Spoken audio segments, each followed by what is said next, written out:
అందరికీ నమస్తే. సీఎం రేవంత్ రెడ్డి గారు సెక్రటేరియట్లో మీడియా ప్రతినిధులతో మాట్లాడుతూ ఒక మాట అన్నారు. హైడ్రా గురించి మాట్లాడినారు. వాళ్ళ కుటుంబ సభ్యులకు సంబంధించిన బిల్డింగ్స్ కానీ ఇండ్లు కానీ ఎక్కడైనా అక్రమంగా ఉంటే నా దృష్టికి తీసుకురండి, నేనే దగ్గరుండి కొలగొట్టిస్తా అన్నారు.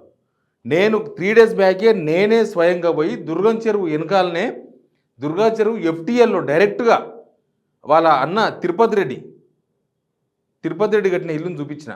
నేను మళ్ళీ మీకు చూపిస్తా చూడండి, ఎంత దగ్గర చెరువులా. అది మొత్తం ఎన్ని ఎకరాలంటే దగ్గర దగ్గర 80 ఎకరాల పైన దుర్గం చెరువు. ఇప్పుడు ఎంత మిగిలిందంటే నాకు తెలిసి 5-6 ఎకరాలు కూడా ఉందో లేదో, తక్కువనే ఉండొచ్చు. ఇంకా మిగతా చెరువు అంతా ఎటుపోయిందంటే అటు మొత్తం కబ్జా చేసి పడేసి ఇంకా FTL మొత్తం. నేను చూపిస్తా చూడండి ఒక వీడియో. ఇదంతా ఆయన పార్కింగ్ ప్లేస్, సెక్యూరిటీ ప్లేస్. ఇది ఇల్లు రేవంత్ రెడ్డి వాళ్ళ అన్న తిరుపతి రెడ్డి ఇల్లు. తిరుపతి రెడ్డి దగ్గర పెద్ద సెక్యూరిటీ, చాలామంది పోలీసు వాళ్ళు, ఏందో తెలియదు. ముఖ్యమంత్రి ఈయన, మరి ఆయన ఎమ్మెల్యే కూడా కాదు. చూడండి ఒకసారి, ఈ ఇల్లు తిరుపతి రెడ్డిది. చూస్తే కింద చెరువు, ఇది చెరువు. ఇది ఎంత దూరం ఉంది? జస్ట్ ఒక లైన్ తర్వాత. ఇవన్నీ దేనికి పర్మిషన్స్ లేవు, ఇవన్నీ కూడా FTLలో ఉన్నాయి. ఎక్కడంటే తిరుపతి రెడ్డి వాళ్ళ ఇల్లు. ఈ ఇల్లు దాటిపోయిన తర్వాత ఒక 5-6 ఇల్లు దాటిపోయిన తర్వాత ఒక రోడ్ వస్తుంది, ఇనార్బిటీ పోయే రోడ్డు. ఆడ ఉన్న FTL అంటే దగ్గర దగ్గర ఒక కిలోమీటర్ దూరంలో FTL కనిపిస్తాయి మనకు ఆడ పోతే.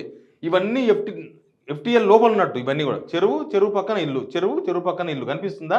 ఇది దుర్గం చెరువు, ఎక్కడో కాదు, తీగల వంతెన. మన రోజు పోతుంటారు చాలామంది ఆ వంతెన మీదకి వెళ్ళి చూడరు ఒకసారి, వాళ్ళ ఇల్లు కనిపిస్తుంది. జెండా ఎగురుతున్నది వాళ్ళ ఇల్లు. ఇవన్నీ పెద్ద పెద్దల ఇల్లు. ఎవ్వరు కూడా సామాన్యులు, మామూలు జనం ఎవరు అక్కడ ఇల్లు కబ్జా చేసి కట్టుకోలే. అసలు నాకు తెలిసి అవి ఎవరు అమ్మలేదు, ఎవరు కొనలేదు, మొత్తం కూడా వేసేసినవే. అందుకే దానికి ఎక్కడ పర్మిషన్స్ కూడా లేవు, HMDA పర్మిషన్స్ లేవు, ఎవ్వరు పర్మిషన్స్ లేవు, కట్టేసుకున్నారు అంతే. తిరుపతి రెడ్డి ఇల్లు కూలుస్తారా? అప్పుడు దగ్గరుండి చూపించడం ఎందుకు? పక్కనే మీరు రోజు అక్కడి నుంచే పోతుంటారు సీఎం గారు. ఇప్పుడు మీ అన్న తిరుపతి రెడ్డి ఇల్లు కూల్చి మీరు ఆదర్శవంతంగా నిలుస్తారా?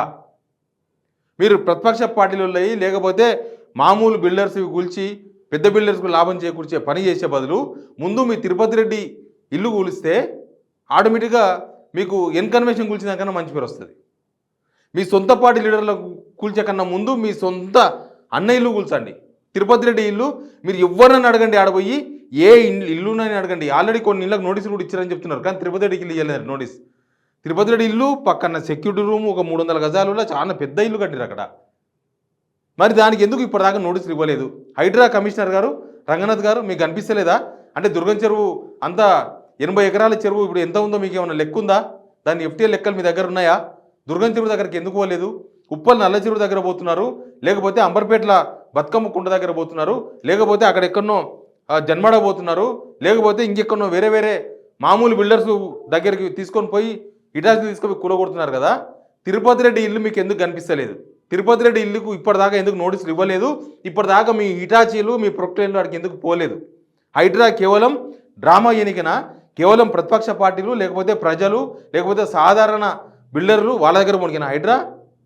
అందరు కూల్చండి, వీలై కూల్చండి, వాళ్ళై కూల్చండి, అందరు కూల్చండి. ముఖ్యంగా సీఎం రేవంత్ రెడ్డి గారు ఆయన చెప్పిండు కాబట్టి, మా కుటుంబ సభ్యులు ఎవరైనా అక్రమంగా ఉంటే వచ్చి కూల్చండి, నేనే దగ్గర నుండి కూలగొట్టిస్తున్నారు కాబట్టి రేవంత్ రెడ్డి గారు ఎప్పుడు కూలగొట్టిస్తారు? మీ రేవంత్ రెడ్డి గారు మీ అన్న తిరుపతి రెడ్డి ఇల్లును ఎప్పుడు కూలగొట్టిస్తారు మీరు అక్కడ? అది మీరు ప్రజలకు సమాధానం చెప్పాలి. ఎందుకంటే తిరుపతి రెడ్డి అక్కడ అక్రమం కట్టిన విషయం చాలా క్లియర్గా కనబడుతుంది. నా దగ్గర కూడా ఉంది. నా దగ్గర కూడా దుర్గం చెరువుకు సంబంధించిన పాత మ్యాప్ అంటే ఎప్పుడుదో 1970s కాదు, జస్ట్ 2000 సంవత్సరం కన్నా ముందు 2002-2003 సంవత్సరంలో ఏమున్నది అక్కడ, ఇప్పుడేమున్నది, ఈ మధ్య కాలంలో 2014 తెలంగాణ వచ్చిన తర్వాత అక్కడ ఏమున్నది, అక్కడ మీ అన్న ఎప్పుడు ఇల్లు కట్టుకున్నాడు, అవన్నీ డీటెయిల్స్ ఉన్నాయి మీ దగ్గర. ఇంకా ఫుల్ డీటెయిల్స్ ఉన్నాయి. ఆఫీసర్ అడగని చెప్తారు. అక్కడ చాలామంది ఇరిగేషన్ డిపార్ట్మెంట్లో రిటైర్డ్ అయిన ఆఫీసర్లు కూడా అక్కడ ఇల్లు కట్టుకున్నారు. ఎందుకంటే వాళ్ళకి బాగా తెలుసు కదా ఎక్కడ చీప్ వస్తుందో, ఎక్కడ ఈజీగా మనం ఇల్లు కట్టుకోవచ్చు. ఏ పర్మిషన్ లేదు, దానికి ఏ పర్మిషన్ లేదు. కోర్టుకు పోయారు HMDA పర్మిషన్స్ కోసం, కోర్టు కూడా పర్మిషన్ ఇవ్వలే వాళ్ళకి. కాబట్టి ఇప్పుడు ఆ ఇల్లు అక్కడ ఉన్న 8 కాలనీలు, దగ్గర 8 కాలనీలు ఉన్నాయి. 8 కాలనీలలో మొత్తం ఎక్కడ చూసినా కూడా తిరుపతి రెడ్డి గారు ఫ్లెక్సీలు కనిపిస్తుంటాయి ఆ ఇంటి ముందరలా. ఇప్పుడు ఆయన ఉన్నారనే వాళ్ళందరూ ఇంకా సీఎం వల్ల అన్ననే ఉన్నాడు, రేవంత్ రెడ్డి అన్ననే ఉన్నాడు, ఆయన గొలగొడతారా? ఆయన గొలగొట్టినాక మా దగ్గరకు వచ్చేదని చెప్పి అక్కడ జనమంతా మాట్లాడుకుంటున్నారు. కాబట్టి ముందు మీరు తిరుపతి రెడ్డి ఇల్లు కూల్చండి, తిరుపతి రెడ్డి ఇంటికి రంగనాథ్ పంపండి, ఇటాచీలు పంపండి, ప్రొక్లైన్లు పంపండి. అక్కడ కట్టుకున్న ఇల్లు మొత్తం కూలగొట్టిన తర్వాత మీ హైడ్రా మీద మంచి పేరు వస్తుంది. లేకపోతే హైడ్రా పక్షపాతంగా వ్యవహరిస్తున్నది, సొంత అన్న కబ్జా చేస్తేనేమో రేవంత్ రెడ్డి మాట్లాడతలేడు, ఎవరో కబ్జా చేస్తేనేమో మాట్లాడుతున్నారన్న పేరు అనవసరంగా మీకు రంగనాథ్ గారు మీకున్న మంచి పేరు కూడా పోయి అనవసరంగా ఇట్లాంటి చెడ్డ పేరు వస్తుంది. కాబట్టి ముందు తిరుపతి రెడ్డి ఇల్లుని ఎప్పుడు కూలుస్తున్నారనే విషయాన్ని మీరు క్లారిటీ ఇవ్వాలి. ఇది సీఎం రేవంత్ రెడ్డి కూడా ఒక సవాలే. ఆయన ఇది సొంత అన్న కదా, ఇప్పటిదాకా ఆ ఇల్లు ఉన్నట్టు నేను ఆల్రెడీ పోయి గ్రౌండ్ రిపోర్ట్ చేసి చూపించిన అందరికీ, నేను మళ్ళీ కూడా చూపిస్తున్నా కదా ఈ వీడియోలో. తిరుపతి రెడ్డి ఇల్లు డైరెక్ట్గా ఎఫ్టీఎల్లో ఉంది. ఆ ఇల్లు ఎప్పుడు కూలుస్తున్నారో ప్రజలకు సమాధానం చెప్పాలి. Please subscribe signal TV.